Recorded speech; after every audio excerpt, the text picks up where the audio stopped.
wọ́n ti mú Adetọla o láti Ṣaki ló ti lọ digunjalè nílọrin. béèyàn bá rí afurasí kan Ṣabiu Adetọla lágbègbè Orítẹ́ nílùú Ṣaki nípínlẹ̀ Ọ̀yọ́ tó ń gbé ojú ọmọlúàbí àti ẹni tó lọ́jọ́ iwájú rere ni wọn yóò máa fi wò ó láì mọ̀ pé iṣẹ́ ibi ló wà lọ́wọ́ rẹ̀. ó kàn fi ìlú Ṣaki tó ń gbé bojú ni o. iṣẹ́ adigunjalè ló máa ń lọ ṣe nílùú Ìlọrin ìpínlẹ̀ Kwara. òun àtàwọn ẹmẹ̀wà rẹ̀ ni bẹ́ẹ̀ ni wọ́n sì ń pa àwọn èèyàn lẹ́kún tí wọn yóò kó owó wọn. ṣùgbọ́n bá a ti ń sọ yìí ọwọ́ àwọn agbófinró ti ba méjì nínú ikọ̀ ẹlẹ́ni mẹ́rin ọ̀hún. Ṣabiu Adetọla ẹni ọdún márùndínláàádọ́ta lọ́wọ́ àwọn ọlọ́pàá tẹ̀ lẹ́yìn tí ikọ̀ adigunjalè ẹlẹ́ni mẹ́rin ọ̀hún lọ digunja ọ̀gbẹ́ni kan lólè ní òpópónà Mustapha ní ìdí àgbẹ̀lẹ̀ Báṣìn nílùú Ìlọrin.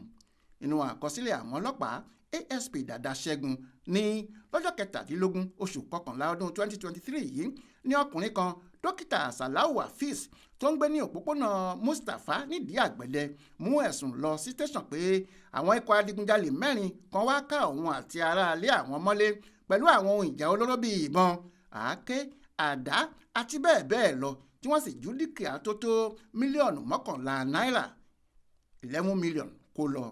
lára àwọn dúkìá tí wọ́n jí kó ọ̀hún ní ọkọ̀ Toyota Venza kan tí wọ́n ṣe jáde lọ́dún 2009 tí nọ́mbà rẹ̀ jẹ́ Kwara FFA 77AC, iPhone 11 Pro kan, fóònù Nokia ẹyọ kan, Samsung ẹyọ kan, ATM card, tẹlifíṣàn àti bẹ́ẹ̀ bẹ́ẹ̀ lọ.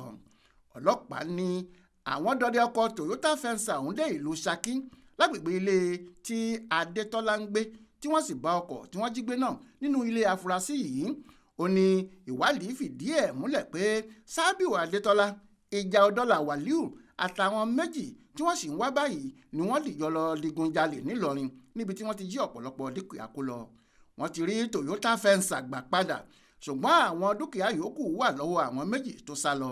ẹ̀ka iléeṣẹ́ ọ̀tẹlẹ̀múyẹ́ tó ń tọpinpin ìwà ìdigunjalè lórí iléeṣẹ́ ọlọ́pàá nípínlẹ̀ Kwara ni wọ́n taari àwọn afurasí méjèèjì tọ́wọ́ tẹ̀ wọ́n sí.